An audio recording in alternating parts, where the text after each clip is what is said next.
જૂનાગઢમાં Shriji credit cooperative સોસાયટીના નામે લાખોની છેતરપિંડીમાં પોલીસની કાર્યવાહી।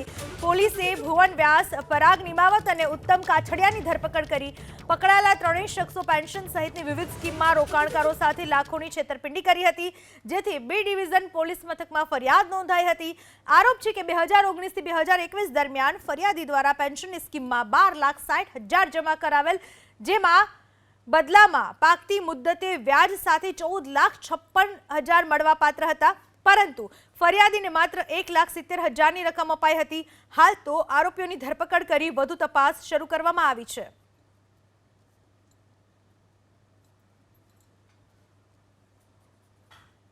બનાસકાંઠાના ડીસામાં અકસ્માતની ઘટનામાં 2 લોકોના મોત થયા। પિકઅપ વાને ભોપાનગર પાસે પકોડીની લારી ઉપર ઉભેલા લોકોને અડફેટે લીધા, જેમાં 2 લોકોના મોત થયા। બનાવના પગલે ઘટના સ્થળે લોકોના ટોળા ઉમટ્યા। મૃતદેહોને પોસ્ટમોર્ટમ માટે હોસ્પિટલમાં ખસેડવામાં આવ્યા।